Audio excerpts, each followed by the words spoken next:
নমস্কাৰ জনাইছো সকলোকে আৰু স্বাগতম জনাইছো আপোনাক দ্য বেসিক টকছলৈ। এতিয়া আমি আজি একদিন ভাৰতৰ নদ নদীসমূহৰ বিষয়ে পঢ়ি আছিলো। তো আমি গংগালৈকে পঢ়িলো। এতিয়া আমি ব্ৰহ্মপুত্ৰ অৰ্থাৎ হিমালয়ৰ পৰা উৎপত্তি হোৱা তিনিখন মূল নদী, এখন হৈছে সিন্ধু, এখন হৈছে গংগা আৰু আনখন হৈছে আমাৰ অসমৰ ব্ৰহ্মপুত্ৰ। আমি ব্ৰহ্মপুত্ৰৰ বিষয়ে আজি বিস্তৃতভাৱে জানিম, লগতে ইয়াৰ যিসমূহ গুৰুত্বপূৰ্ণ প্ৰশ্ন আছে সেই প্ৰশ্নসমূহ আমি সমাধান কৰিম। তো আমি কথা পাতি নাথাকো, আগবাঢ়িছো আমি ক্লাছটোৰ মাজলৈ। ব্ৰহ্মপুত্ৰ নদী ব্যৱস্থা। ব্ৰহ্মপুত্ৰ হৈছে যাক আমাৰ অসমৰ আয়ুস ৰেখা বুলি কোৱা হয়। অসমৰ দুখন মূল নদী হৈছে, এখন হৈছে ব্ৰহ্মপুত্ৰ আৰু আনখন হৈছে বৰাক। আমি বৰাকখনৰ বিষয়ে আমি অসমৰ ভূগোলত পঢ়িম, কিন্তু ভাৰতৰ ভূগোলত আমি ব্ৰহ্মপুত্ৰ নদীখনৰ বিষয়ে পঢ়িম। এই ব্ৰহ্মপুত্ৰ নদীখন তিনিখন দেশৰ মাজেৰে পাৰ হৈ গৈছে, আৰু সেই তিনিখন দেশ হৈছে এখন তিব্বত, তাৰপিছতে আমাৰ ভাৰত, তাৰপিছত বাংলাদেশ হৈ পেলাই ব্ৰহ্মপুত্ৰ নদীখন বংগোপসাগৰত গংগাৰ লগত মিলি পেলাই বংগোপসাগৰত পৰিছেগৈ। তো গোটেই কথাখিনি আমি A to Z আমি বিস্তৃতভাৱে জানিম। ব্ৰহ্মপুত্ৰ নদী ব্যৱস্থা, the Brahmaputra river system. Brahmaputra নদী ব্যৱস্থা ভাৰতৰ প্ৰধান নিষ্কাশন ব্যৱস্থা। ভাৰতৰ দ্বিতীয় নিষ্কাশন ব্যৱস্থা আমি কোনখন নদীৰ কথা পঢ়িছিলো? সেইখন আছিলে গংগা। সেইখন কি আছিলে? গংগা আছিলে। আৰু প্ৰথম প্ৰধান নিষ্কাশন ব্যৱস্থাখন কোন হ'ব? এইখন হ'ব আমাৰ ব্ৰহ্মপুত্ৰ। ব্ৰহ্মপুত্ৰ নদী এছিয়াৰ অন্যতম প্ৰধান আন্তঃৰাষ্ট্ৰীয় নদী, যি তিনিখন দেশ তিব্বত, ভাৰত আৰু বাংলাদেশ, তিব্বত, ভাৰত আৰু বাংলাদেশৰ মাজেৰে প্ৰবাহিত হয়। তিব্বত, ভাৰত আৰু বাংলাদেশ এই তিনিখন দেশৰ মাজেৰে প্ৰবাহিত হয়। পিছত ফোন কৰিবা। উৎপত্তি আৰু প্ৰৱাহ যদি চাওঁ, উৎপত্তি এটা আপোনালোকে দেখিছে, এখন হৈছে তিব্বতৰ এইখিনিত এটা গ্লেচিয়াৰ আছে, এইটো কোৱা হয় চেম ইয়াং ডুং গ্লেচিয়াৰ বুলি কোৱা হয়, বা আংচি হিমবাহ বা চেম ইয়াং ডুং হিমবাহ বুলি কোৱা হয়। এই হিমবাহটোৰ পৰা উৎপত্তি হৈ এই নদীখন তিব্বত হৈ অৰুণাচল প্ৰদেশেদি পাৰ হৈ পেলাই আমাৰ অসমত প্ৰৱেশ কৰিছে। অসমৰ একদম পূব প্ৰান্তত প্ৰৱেশ কৰি পেলাই ই একদম পশ্চিমলৈকে বৈ গৈছে, বৈ গৈ ধুবুৰী হৈ তাৰপিছতে বংগোপসাগৰত নদীখন পৰিছেগৈ। তাকে কৈছে যে তিব্বতৰ মানস সৰোবৰৰ হ্ৰদৰ ওচৰৰ আংচি হিমবাহ বা চেম ইয়াং ডুং বা চেম ইউং ডুং, মনত ৰাখিব, আংচি বা চেম ইউং ডুং বা চেম ইয়াং ডুং, এই দুইটাই একেই নাম, খালি কোনোবাই চেম ইউং ডুং বুলি কয়, কোনোবাই আংচি বুলি কয়। সেই হিমবাহটোৰ পৰা উৎপত্তি হৈ আহিছে, আহি পেলাই বংগোপসাগৰত পৰিছে। নদীখন কিমান, সাগৰ পৃষ্ঠৰ পৰা উচ্চতা ইয়াৰ কিমান বুলি কৈছে? ৫,১৫০ মিটাৰ। ৫,১৫০ মিটাৰ। নদীখনৰ উচ্চতা হৈছে ৫,১৫০ মিটাৰ।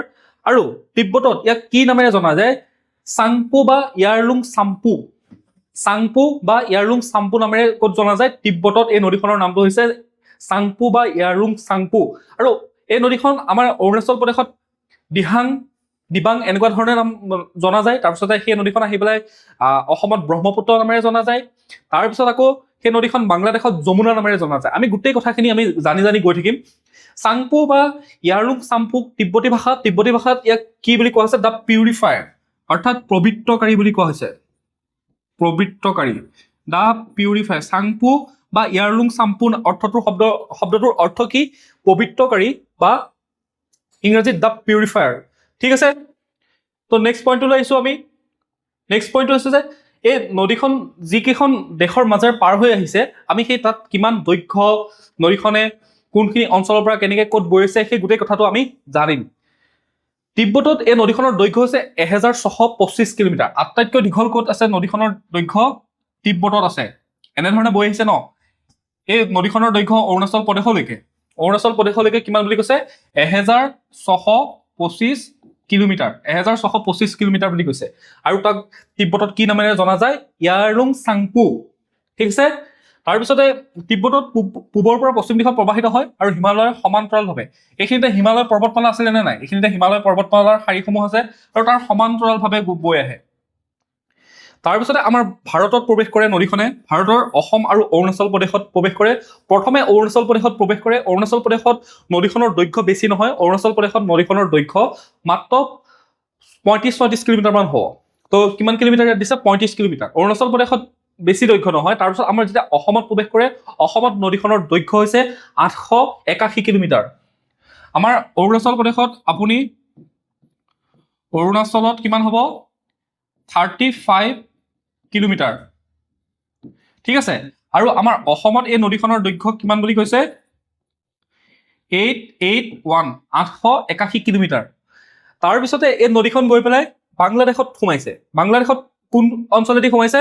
বাংলাদেশত ধুবুৰী পাৰ হৈ পেলাই একদম পূবৰ পৰা অসমৰ পূবৰ পৰা পশ্চিমলৈকে বৈছে। পূবৰ পৰা পশ্চিমলৈকে বৈছে, গৈ পেলাই সি বাংলাদেশত প্ৰৱেশ কৰিছে। ধুবুৰী প্ৰৱেশ কৰি পেলাই সি নাম লৈছে যে যমুনা। তাক বাংলাদেশত কি বুলি কোৱা হৈছে? যমুনা। যমুনা বুলি কোৱা হৈছে। ঠিক আছে, বুজি পালে তিনিখন দেশ আৰু তিনিখন দেশত নদীখনৰ দৈৰ্ঘ্য কিমান, কি কথা। টোটেল আমাৰ ভাৰতবৰ্ষত নদীখনৰ দৈৰ্ঘ্য হৈছে 916 কিলোমিটাৰ। আমি এতিয়া অলপমান বস্তুখিনি মূল কথাকেইটা আমি জানিম। মুঠ দৈৰ্ঘ্য আৰু পৰিসংখ্যাটো আপোনালোকে জানি লওক। মুঠ দৈৰ্ঘ্য হৈছে নদীখনৰ প্ৰায় 2900 কিলোমিটাৰ। নদীখনৰ কিছুমানে কয় 2800 কিলোমিটাৰ, কোনোবাই কয় 2900, কিন্তু প্ৰায় বুলি আমি ধৰিছোঁ। একজেক্ট ডাটাটো যিহেতু কেতিয়াও শুদ্ধ পোৱা নাযায়, চব কিতাপতে বেলেগকৈ পোৱা যায়। তো নদীখনৰ দৈৰ্ঘ্য 2900 কিলোমিটাৰ আৰু ভাৰতবৰ্ষত ইয়াৰ দৈৰ্ঘ্য হৈছে 916 কিলোমিটাৰ। চাওক, এইটো 916 কিলোমিটাৰ হৈছে ইয়াৰ ভাৰতবৰ্ষত দৈৰ্ঘ্য। আৰু অসমত কিমান দৈৰ্ঘ্য? 881 কিলোমিটাৰ। আৰু নদীখন সাগৰ পৃষ্ঠৰ পৰা কিমান উচ্চতাত আছে? 5150 মিটাৰ উচ্চতাত আছে। ঠিক আছে, গড় গভীৰতা নদীখনৰ গড় যদি আপুনি নদীখন কিমান গভীৰ হয় সেইটো হ'ব 38 মিটাৰ। আৰু সৰ্বাধিক গভীৰতা 120 মিটাৰলৈকে বুলি পোৱা যায়। যেতিয়া বাৰিষা আহে, যেতিয়া বৰষুণ হয়, দক্ষিণ পশ্চিম মৌচুমী জলবায়ুৰ ফলত যেতিয়া বৰষুণ হয়, মৌচুমী বতাহৰ ফলত, তেতিয়া নদীখন মানে কি পানীৰে উপচি পৰে। আৰু সেইকাৰণে আমাৰ অসমতো কি হয়, যেতিয়া পানী অভাৰ হৈ যায় বানপানীৰ সৃষ্টি হয়। ইয়াৰ উপনৈসমূহ পানীৰে উপচি পৰে। নদীখনৰ অৱবাহিকা 5,80,000 বৰ্গ কিলোমিটাৰ। ঠিক আছে, এইখিনি ষ্টেটিক কথা আপোনালোকে পইণ্টকেইটা মনত ৰাখিব। তাৰপিছত আমি ব্ৰহ্মপুত্ৰ নদীখনৰ কিছুমান বিশেষ বৈশিষ্ট্য আমি চাই লওঁ। বিশ্বৰ দ্ৰুততম প্ৰবাহী নদী বুলি কৈছে ব্ৰহ্মপুত্ৰ নদীখনক। বিশ্বৰ দ্ৰুততম প্ৰবাহী নদী, অৰ্থাৎ এই নদীখনে বহুত পানী কঢ়িয়াই লৈ আহে। ঠিক আছে, বহুত পানী কঢ়িয়াই লৈ আহে। আৰু ইয়াক কি বুলি কৈছে? পৰিমাণৰ হিচাপত 9 নম্বৰ স্থানত আছে। বিশ্বৰ কিমান নম্বৰ স্থানত আছে? 9 নম্বৰ স্থানত আছে। ই পানীৰ লগতে বালি, শিল, পলস সকলোবিলাক কঢ়িয়াই লৈ আহে। তো আৰু নদীখনৰ গতিও অৰুণাচল প্ৰদেশলৈকে বহুত স্পীড হয়। আমাৰ অসমত সমভূমিত যেতিয়া প্ৰৱেশ কৰে তেতিয়াহে নদীখনে গতিটো অলপমান শ্ল' হৈ যায়। বানপানী কালত অতি ধ্বংসকাৰী, সেইটো সকলোৱে জানো আমি। বিশাল বালিচৰ, নদীত বহুতো বালিচৰ আছে। আৰু মাজুলী নদীদ্বীপ হৈছে বিশ্বৰ বৃহত্তম নদীদ্বীপ। সকলোৱে জানে বিশ্বৰ বৃহত্তম ৰিভাৰ আইলেণ্ড কোনটো হয়? আমাৰ মাজুলী। তো সেইটো সকলোৱে জনা কথা। বহুত বালিচৰ। ইয়াতে কি কাৰণে বালিচৰ হয়? চাওক, নদীখনে যেতিয়া তিব্বতৰ পৰা আহে, তিব্বতৰ পৰা পাহাৰবিলাক যেতিয়া কাটি আহে, পাহাৰ মাটি সকলোবিলাক যেতিয়া কাটি আহিব পানীটোৱে, পানী যেতিয়া ইমান তীব্ৰ বেগত গৈ থাকিব, ছাইডৰ যিবিলাক শিল বালি হয়, পাহাৰবিলাক যেতিয়া কাটি পেলাই সি লগত বালি, পলস, শিলৰ গুড়াবিলাক কি হয়? লৈ আহে, যোনবিলাক চেণ্ট বুলি কোৱা হয়, সেইবিলাক লৈ আহি পেলাই ইয়াৰ পৰাতো আপোনাৰ পাহাৰৰ মাজে মাজে আহিছে। পাহাৰৰ পৰা যেতিয়া পাহাৰৰ ওপৰৰ পৰা যেতিয়া তললৈ বব, সি বহুত স্পীডত আহি থাকিব। কিন্তু আহি পেলাই সি আমাৰ অসমত প্ৰৱেশ কৰাৰ লগে লগে সি সমান ভূমি পাই যায়। সমান ভূমি পোৱাৰ লগে লগে আৰু এটা বহল অংশ পাই যায়। ইয়াতে পাহাৰত কি হয়? তাৰ প্ৰস্থটো সৰু কাৰণে কি হয়? বহুত স্পীডত সি যাব লগা হয়। বহল হোৱাহেঁতেন সি লাহে লাহে গ'লহেঁতেন, কিন্তু ৰাস্তাটো সৰু, পানী বহুত, তাৰ স্পীডটো বেছি হ'বই, প্ৰেছাৰ বেছি হ'ব। ইয়াত অসমত অহাৰ লগে লগে যেতিয়া সি বহল ঠাই পাই যায়, তাৰ স্পীডটো কমি যায়। আৰু লগত যিবিলাক পাহাৰৰ পৰা শিল বালিবিলাক কাটি আনিছিলে, পলসবিলাক কঢ়িয়াই আনিছিলে, সি আনি পেলাই আমাৰ সমভূমিত কি কৰে? সেই পাৰত জমা কৰে সি। আৰু জমা কৰাৰ ফলত বা সেই নদীখনৰ বক্ষত সেইসমূহ জমা হোৱাৰ ফলত কি হয়?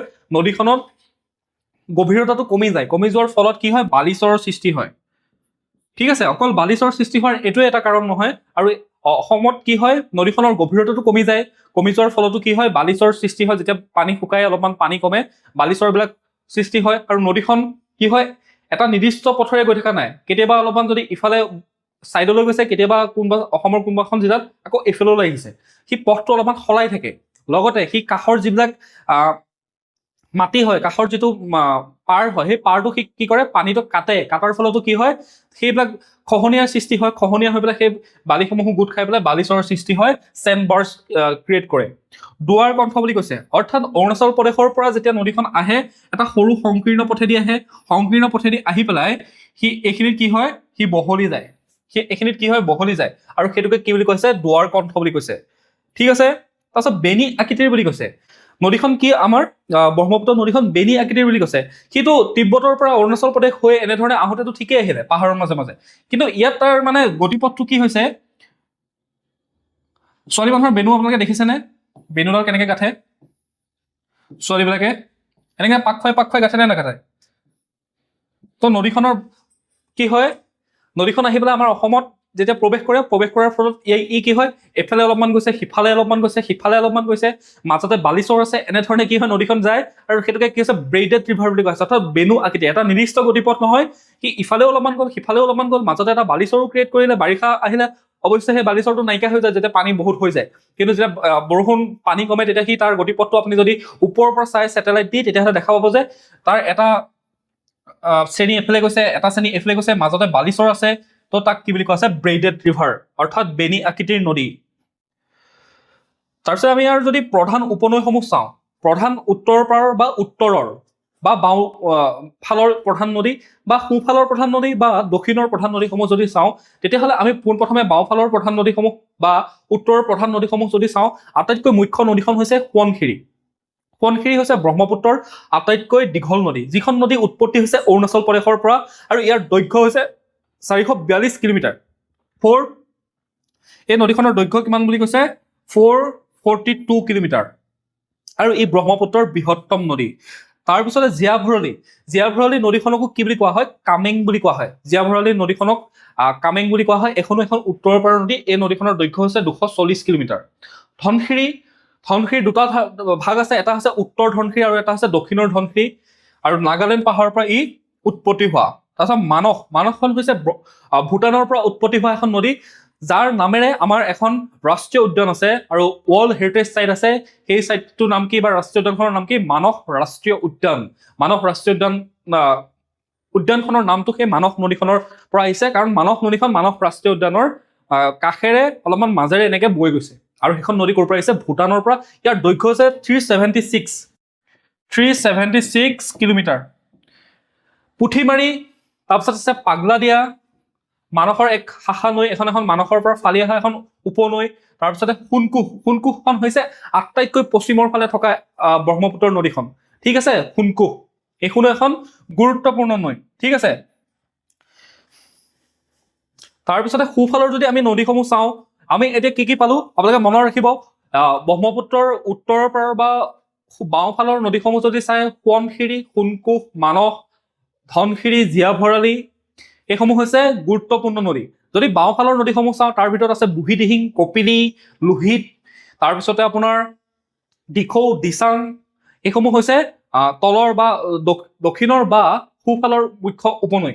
ইয়াতে আছে দিবাংখন হৈছে অৰুণাচল প্ৰদেশৰ পৰা অহা, অৰ্থাৎ আপোনালোকে যদি চাই ব্ৰহ্মপুত্ৰ নদীখন যেতিয়া এনেধৰণে প্ৰৱেশ কৰিছে, ইয়াতে তিনিখন নদী আহি লগ খাইছেহি।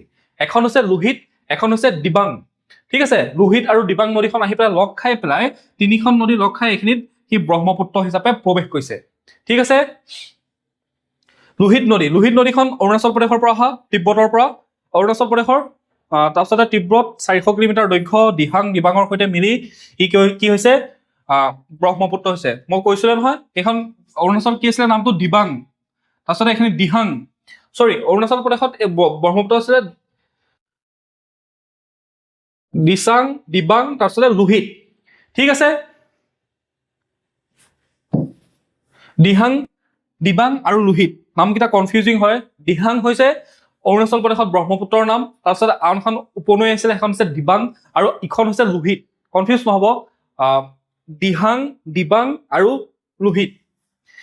দিখৌ এখন গুৰুত্বপূৰ্ণ নৈ, দিচাং এখন গুৰুত্বপূৰ্ণ নৈ, ভোগদৈ বা ভোগদৈখন মানুহে তৈয়াৰ কৰা এখন নৈ, মানুহে নিজে খান্দি পেলাই তৈয়াৰ কৰা এখন নৈ হৈছে ভোগদৈ। কপিলিখন হৈছে আটাইতকৈ এখন গুৰুত্বপূৰ্ণ নৈ, ব্ৰহ্মপুত্ৰৰ দক্ষিণৰ আটাইতকৈ এখন গুৰুত্বপূৰ্ণ নৈ। এই নদীখনৰ উৎপত্তি হৈছে মেঘালয় মালভূমিৰ পৰা, ঠিক আছে। মেঘালয় ৰাজ্যখনৰ পৰা কি হৈছে, এই নদীখনৰ উৎপত্তি হৈছে।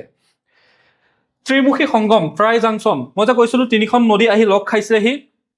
এইখন হৈছে ইয়াৰলুং চাংপো, তাৰপিছতে এখন দিহাং হৈ পেলাই সি এইফালেদি আমাৰ কি হৈছে, অসমত প্ৰৱেশ কৰিছে, অৰুণাচল প্ৰদেশ হৈ পেলাই। তাৰপিছতে ইয়াত নাম হৈছে দিহাং, তাৰপিছত এখন আহিছে দিবাং, তাৰপিছত আন এখন আহিছে লোহিত, এই তিনিখন নদী লগ খোৱা এই সংগম স্থলটোক ট্ৰাই জাংচনটো হৈছে কি দিহাং, দিবাং আৰু লোহিত এই তিনিখনৰ নদীৰ সংগমস্থলৰ পিছত ব্ৰহ্মপুত্ৰ নদীখনে ব্ৰহ্মপুত্ৰ নাম কি কৈছে লাভ কৰে। তাৰপিছত এই নদীখন সমান্তৰালভাৱে আমাৰ কি হৈছে অসমৰ মাজেৰে বৈ গৈ এইফালে গংগা আহিছে, মিলি পেলাই এইফালে বংগোপসাগৰত পৰিছেগৈ। ঠিক আছে,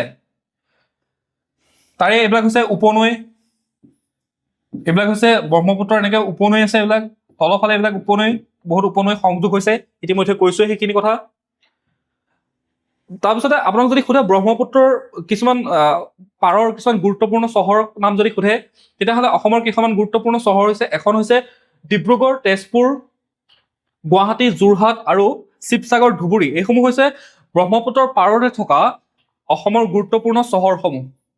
ডিব্ৰুগড়, তেজপুৰ, গুৱাহাটী, যোৰহাট, ধুবুৰী, শিৱসাগৰ। ঠিক আছে, মাজুলী দ্বীপ হৈছে বিশ্বৰ আটাইতকৈ নদীয়ে গঠন কৰা এটা নদীদ্বীপ।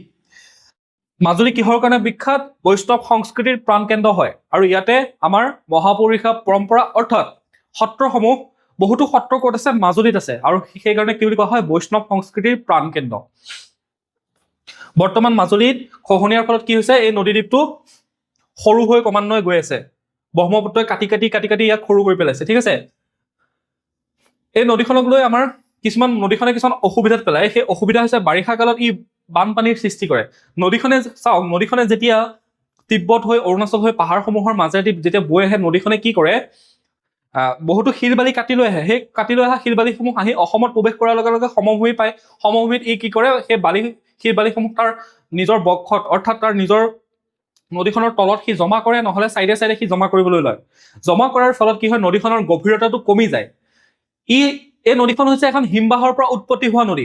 হিমবাহৰ পৰা উৎপত্তি হোৱা নদী এখন কেতিয়াও নুশুকায়, কাৰণ হিমবাহৰ পৰা সদায় পানী গলিয়ে থাকিব, পানী আহিয়ে থাকিব, নদী বৈয়ে থাকিব। কিন্তু অসমত কি হয়? দক্ষিণ পশ্চিম মৌচুমী বতাহৰ ফলত লগতে সি নিজে শিল বালিসমূহ কঢ়িয়াই আনি তাৰ গভীৰতাটো কি কৰে? কমাই পেলোৱাৰ ফলত ইফালে বৰষুণ হয় যথেষ্ট পৰিমাণৰ। যেতিয়া বৰষুণ হয়, তাৰ গভীৰতাও যেতিয়া কম হৈ যায়, তাৰ স্পীডো যেতিয়া কম হৈ যায়। স্পীড কিয় কম হৈ যায়? সি শিল বালিসমূহ তাৰ নিজৰ যি পানী বৈ যোৱা সোঁত তাতে সি জমা কৰিবলৈ যেতিয়া লয়, তাৰ স্পীডটো কি হৈ যায়? কমি যায়গৈ। আৰু যেতিয়া সমভূমি পায়, সমভূমি হোৱাৰ লগে লগে কি হয়? পাহাৰৰ পৰা আহোঁতেতো এটা নিৰ্দিষ্ট ৰাস্তাৰেদি আহিব, সমভূমি পোৱাৰ লগে লগে তাৰ কি হয়? পথটো বহল হৈ যায়। পথটো যেতিয়া বহল হৈ যোৱাৰ লগে লগে তাৰ স্পীডটো কমি যায়, সি যেনি তেনি ববলৈ ধৰে। ফলত কি হয়? বৰষুণ পৰিব দক্ষিণ পশ্চিম মৌচুমী বতাহৰ ফলত, তাৰপিছত নদীখন সোনকালে ভৰি উঠে, আৰু উপনৈসমূহে পানী আনি দিবহি, উপনৈসমূহো সোনকালে ভৰি উঠে। ফলত বানপানীৰ কি হয়? সৃষ্টি কৰে, আৰু সেইকাৰণে অসমত প্ৰতি বছৰে বানপানী হয়। খহনীয়া নদীখনে সকলোৱে জানে, মানে কি বুলি কয়? খহনীয়াৰ কাৰণে বহুত গাঁও উচন হৈ গৈছে, বহুত এনেকুৱা মানে আমাৰ অসমৰ বহুত ঠাই কি হৈছে? খহনীয়াৰ কাৰণে মানুহ তাৰ পৰা উঠি যাব লগা আছে। বহুত গাঁও বহুত ঠাই খহনীয়াই মাটি খহাই সেই ঠাই নাইকিয়া কৰি দিছে। ঠিক আছে, স্কুল হস্পিটেল নিৰ্মাণ কৰা হৈছিলে, সেইবিলাকো উটুৱাই লৈ গৈছে, ঘৰ বাৰী সকলো উটুৱাই লৈ যায়। পলস জমা কৰে, অত্যন্ত পলস জমা কৰে। কৈছোৱে, শিল বালিসমূহে লৈ আহে, চেণ্ডবাৰসমূহ লৈ আহি পেলাই সি জমা কৰে, আৰু সি পলসৰ জমা কৰে, আৰু সেই পলসবিলাকে এটা সময়ত কি হয়? কেতিয়াবা বালিচৰ সৃষ্টি কৰে। নদীখন যিহেতু ইয়াত গভীৰতাটো কি হৈ যায়? কমি যায়। পথ পৰিৱৰ্তন, সঘনাই নদীখনে পথ পৰিৱৰ্তন কৰি থাকে। ব্ৰহ্মপুত্ৰ নদীৰ ওপৰত আপোনালোকক যদি সোধে কেইখনমান গুৰুত্বপূৰ্ণ কেইখন দলং আছে, ব্ৰহ্মপুত্ৰ নদীৰ ওপৰত এতিয়ালৈকে 5খন দলং আছে। এখন হৈছে বগীবিল, তাৰপিছতে শৰাইঘাট, তাৰপিছত নতুন শৰাইঘাট দলং, কলীয়াভোমোৰা, নৰনাৰায়ণ সেতু, আৰু এখন কি হ'ব? আৰু এখন 5খন ক'লো নেকি? বগীবিল এখন, শৰাইঘাট 2খন, 3খন হৈ গ'ল, তাৰপিছতে নৰনাৰায়ণ সেতু, তাৰপিছতে কলীয়াভোমোৰা, এই 5খন। ঠিক আছে, ইয়াতে কিছুমান জলবিদ্যুৎ প্ৰকল্প নিৰ্মাণ কৰা হৈছে। ইয়াৰে জলবিদ্যুৎ প্ৰকল্পসমূহৰ বিষয়ে আমি পিছত ভালদৰে জানিম। ঠিক আছে, এতিয়া আপোনালোকে দুটামান ষ্টেটিক কথা গংগা নদীখনৰ সৈতে মিলাই পেলাই যদি চাই, তেতিয়াহ'লে ষ্টেটিক কথাকেইটা আপোনালোকে জানি লওক। বৈশিষ্ট্য: মুঠ দৈৰ্ঘ্য ব্ৰহ্মপুত্ৰৰ 2900 কিলোমিটাৰ, কিন্তু গংগাৰ 2525 কিলোমিটাৰ। ভাৰতত ব্ৰহ্মপুত্ৰৰ মুঠ দৈৰ্ঘ্য 916 কিলোমিটাৰ, কিন্তু গংগাৰ 2525 কিলোমিটাৰ। উৎপত্তি হৈছে আংচি হিমবাহ বা চেম ইউংডুং হিমবাহৰ পৰা, আৰু গংগাৰ উৎপত্তি আছে গংগোত্ৰী হিমবাহৰ পৰা। উত্তৰাখণ্ডৰ গোমুখৰ ওচৰৰ গংগোত্ৰী হিমবাহৰ পৰা উৎপত্তি হৈছে। প্ৰবাহ হৈছে ব্ৰহ্মপুত্ৰ নদীৰ প্ৰবাহ আটাইতকৈ দ্ৰুততম, কিন্তু গংগা নদীৰ প্ৰবাহ হৈছে মধ্যমীয়া, লাহে লাহে ধুনীয়াকৈ বৈ থাকে। কিন্তু ব্ৰহ্মপুত্ৰ নদীখন অৰুণাচল প্ৰদেশলৈকে তীব্ৰ গতিত বয়। পানীৰ পৰিমাণ বহুত পানী কঢ়িয়াই লৈ আহে, কিন্তু গংগা নদীয়ে এটা নিৰ্দিষ্ট পৰিমাণৰ পানীহে আনে। নিষ্কাশন ক্ৰমে প্ৰথম আৰু গংগাখন হৈছে দ্বিতীয়। ঠিক আছে,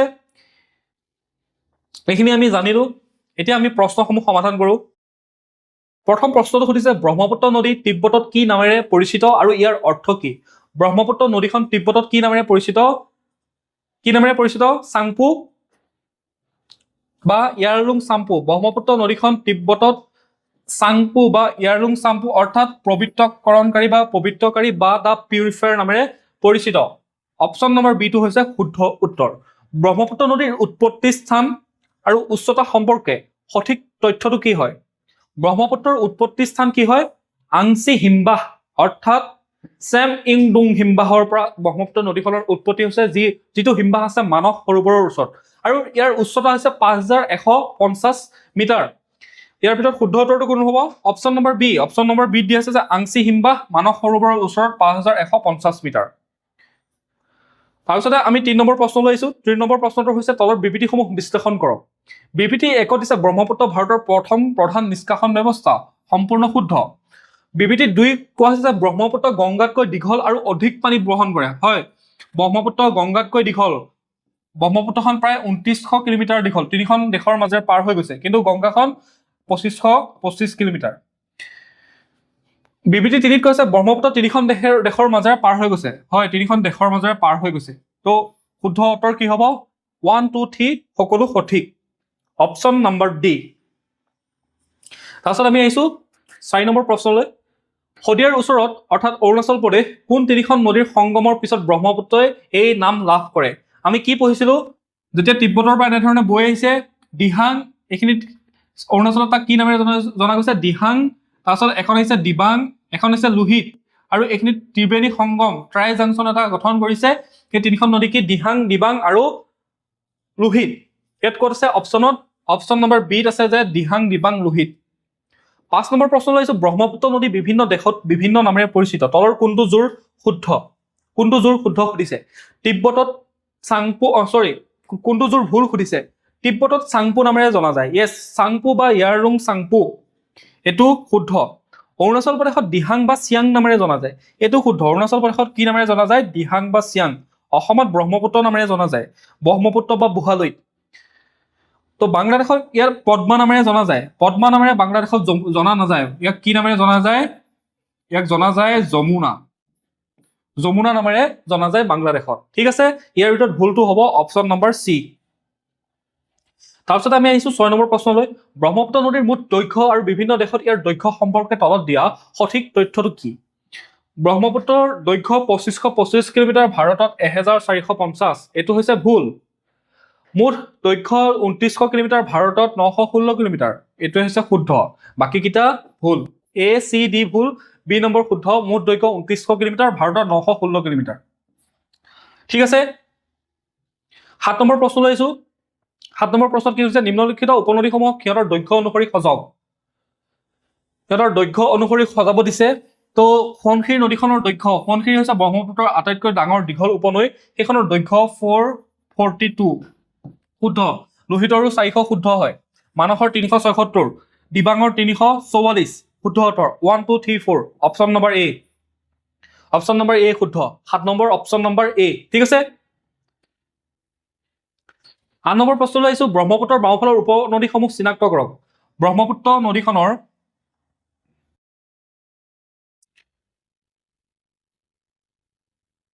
সেইখন হৈছে আমাৰ অসম,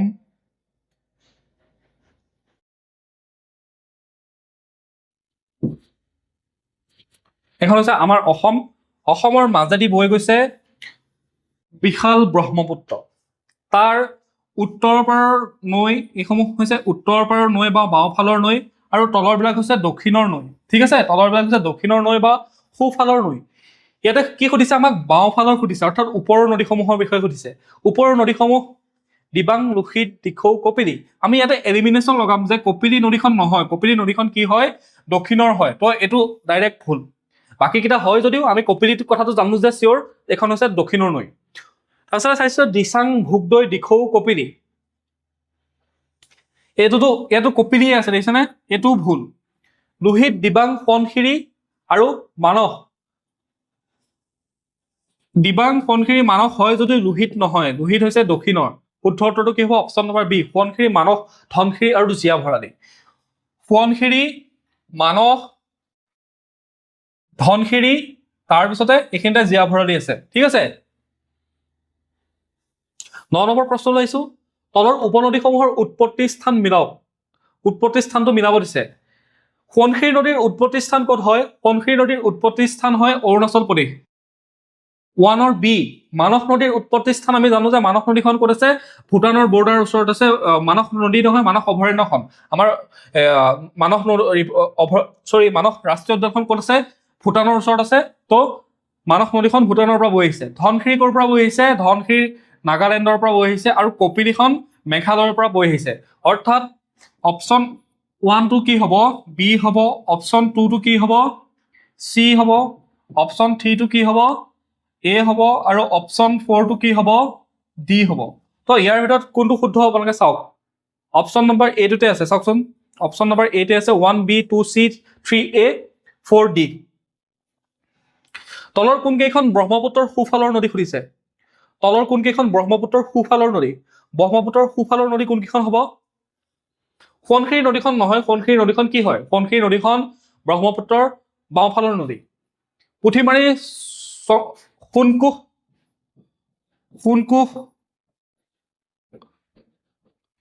পাগলাদিয়া, সোণকোষখনো কি হয়? সোণকোষখনো ব্ৰহ্মপুত্ৰৰ বাওঁফালৰ নদী। এইটো নহয়। ধনশিৰি, মানস, জীয়া ভৰালী বাওঁফালৰ নদী। লোহিত, দিবাং, দিখৌ আৰু কপিলি হৈছে ব্ৰহ্মপুত্ৰৰ সোঁফালৰ নদী। 11 নম্বৰ প্ৰশ্নলৈ আহিছোঁ। মাজুলী দ্বীপ সম্পৰ্কে তলৰ কোনটো বিবৃতি সম্পূৰ্ণ সঠিক? বিশ্বৰ দ্বিতীয় বৃহত্তম নদীদ্বীপ গোৱালপাৰা জিলাত অৱস্থিত। হয় জানো গোৱালপাৰাত? ভাৰতৰ বৃহত্তম নদীদ্বীপ শিৱসাগৰ জিলাত অৱস্থিত। হয় জানো? এছিয়াৰ বৃহত্তম নদীদ্বীপ শুদ্ধ, ডিব্ৰুগড় জিলাত। হয় জানো? নহয়। বিশ্বৰ বৃহত্তম নদীদ্বীপ যোৰহাট জিলাৰ কাষত অৱস্থিত বা যোৰহাট জিলাত অৱস্থিত আছিল। এতিয়া মাজুলীক জিলা ঘোষণা কৰা হ'ল। ঠিক আছে, আমি এতিয়া আহিছোঁ 12 নম্বৰ প্ৰশ্নলৈ। 12 নম্বৰ প্ৰশ্নত কি সুধিছে? ব্ৰহ্মপুত্ৰ নদী অৰুণাচল প্ৰদেশত কোন স্থানৰ মাজেৰে ভাৰতত প্ৰৱেশ কৰে? অৰুণাচল প্ৰদেশৰ কোন স্থানেৰে প্ৰৱেশ কৰে? অৰুণাচল প্ৰদেশৰ, আমি জানো যে অৰুণাচল প্ৰদেশত ব্ৰহ্মপুত্ৰ নদীখনৰ নাম কি? দিহাং। তো অপশ্যন নম্বৰ বিটো হ'ব শুদ্ধ উত্তৰ। ঠিক আছে, 13 নম্বৰ প্ৰশ্ন। তলৰ কোনখন ব্ৰহ্মপুত্ৰৰ বৃহত্তম উপনদী সুধিছে? ব্ৰহ্মপুত্ৰৰ বৃহত্তম উপনদীখনৰ কোন হ'ব? সেইখন হৈছে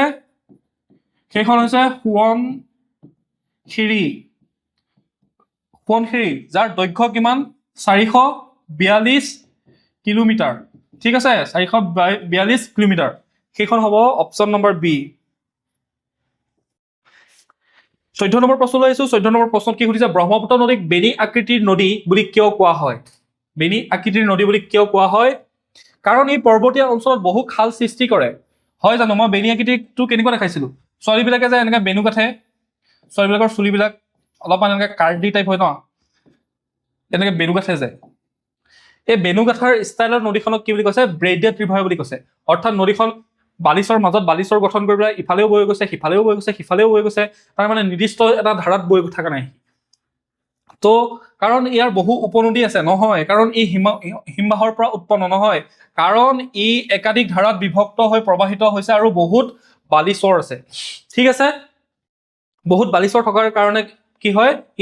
মই কৈছো, আপুনি যদি ছেটেলাইটৰ পৰা ব্ৰহ্মপুত্ৰ নদীখন চাই তেতিয়া দেখিব যে মাজত বালিচৰবিলাক আছে, ইফালে গৈছে, সিফালে গৈছে। অৱশ্যে বাৰিষাৰ দিনত সেই বালিচৰবিলাক নাইকিয়া হৈ যায়। ব্ৰহ্মপুত্ৰ নদী অসমৰ মাজেৰে প্ৰবাহিত হৈ কোন ঠাইৰ পৰা দেশত প্ৰৱেশ কৰে? ব্ৰহ্মপুত্ৰ নদী অসমৰ মাজেৰে প্ৰবাহিত হৈ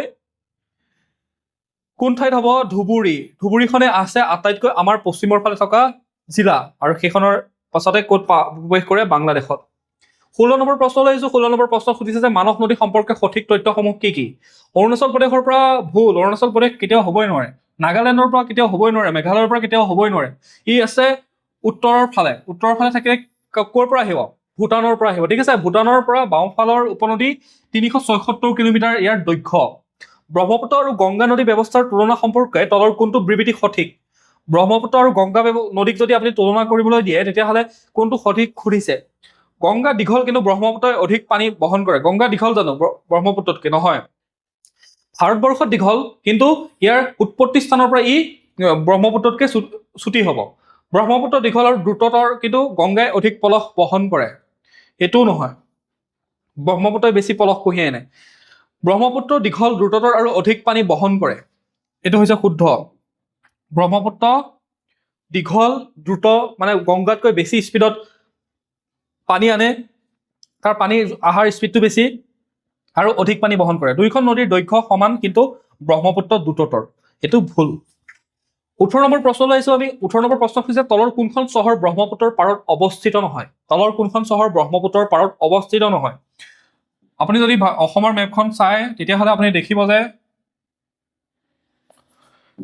এখন ব্ৰহ্মপুত্ৰ নদীখন বৈ গৈছে আৰু ইয়াৰ পাৰে পাৰে ডিব্ৰুগড় তেজপুৰ গুৱাহাটী আছে কিন্তু শিলচৰখন ক'ত আছে শিলচৰখন বৰাকত আছে ঠিক আছে শিলচৰখন ক'ত আছে বৰাকত আছে তো সেইখনে নহ'ব ব্ৰহ্মপুত্ৰৰ পাৰত অৱস্থিত নহয় কোনখন শিলচৰ ব্ৰহ্মপুত্ৰ নদীৰ প্ৰধান পৰিৱেশগত সমস্যাসমূহ চিনাক্ত কৰিব দিছে ব্ৰহ্মপুত্ৰ নদীৰ প্ৰধান পৰিৱেশগত সমস্যা কি হ'ব ব্ৰহ্মপুত্ৰ নদীয়ে বানপানীৰ সৃষ্টি কৰে ব্ৰহ্মপুত্ৰ নদীয়ে বহুত খহনীয়াৰ সৃষ্টি কৰে ব্ৰহ্মপুত্ৰ নদীয়ে অত্যাধিক পলস জমা কৰে আগতে নদীখনে কি কৰে পথ পৰিৱৰ্তন কৰি থাকে শুদ্ধ উত্তৰটো কোনটো হ'ব option number C option number চিত কি দিয়া হৈছে বানপানী খহনীয়া পলস জমা আৰু পথ পৰিৱৰ্তন আমি এতিয়া আহিছো 20 নম্বৰ প্ৰশ্নটোলৈ মাজুলী দ্বীপৰ প্ৰধান সমস্যা কি আৰু ইয়াৰ সাংস্কৃতিক গুৰুত্ব কি মাজুলী দ্বীপৰ প্ৰধান সমস্যাটো হৈছে খহনীয়াৰ ফলত নদী দ্বীপটো সৰু হৈ যোৱা আৰু ইয়াৰ সাংস্কৃতিক গুৰুত্বটো কি হ'ব এই বৈষ্ণৱ সংস্কৃতিৰ প্ৰাণকেন্দ্ৰ ইয়াৰ ভিতৰত কি দিছে বানপানী ব্ৰহ্মপুত্ৰ সংস্কৃতি এইটো কি ফটোৱা কথা কৈছে পলস জমা ইছলামিক সংস্কৃতি বম ফটোৱা কথা কৈছে নৌ যাতায়াত বন্ধ বৌদ্ধ সংস্কৃতি এইটো ফটোৱা কথা ইয়াৰ ভিতৰত শুদ্ধটো কোনটো হ'ব সকলোৱে জানে যে খহনীয়াৰ বাবে ক্ৰমাৎ সৰু হোৱা আৰু বৈষ্ণৱ সংস্কৃতিৰ প্ৰাণকেন্দ্ৰ ঠিক আছে তো 20 নম্বৰ প্ৰশ্ন আমি সমাধান কৰিলো 21 নম্বৰ প্ৰশ্নটোত কি সুধিছে ব্ৰহ্মপুত্ৰ নদীৰ জৈৱ বৈচিত্ৰ্যৰ ভিতৰত কোনটো প্ৰজাতি পোৱা যায় এইটো আপোনালোকলৈ এৰিছো ঠিক আছে এইটো কোৱেশ্চন আপোনালোকলৈ এৰিছো এইটো আপোনালোকে মোক কমেন্টত জনাব কোনটো জৈৱ বৈচিত্ৰ্যৰ ভিতৰত এটা প্ৰজাতি পোৱা যায় আৰু সেই প্ৰজাতিটো ব্লাইণ্ড হয় একচুৱেলি অন্ধ হয় ঠিক আছে তো কোনটো হয় আপোনালোকে মোক কমেন্টত জনাব আজিৰ ক্লাছটো ইমানেই আছিলে নেক্সট ক্লাছত লগ পাইছো আমাৰ যিসমূহ দক্ষিণৰ মুখ্য উপনদীসমূহ আছে গোদাবৰী হওক কৃষ্ণা কাবেৰী সেইসমূহৰ বিষয়ে আমি উপদ্বীপীয় পূবৰ ফালে বোৱা পশ্চিমৰ ফালে বোৱা নদীসমূহৰ বিষয়ে আমি পঢ়িম ঠিক আছে তো থেংক ইউ নেক্সট ক্লাছত লগ পাইছো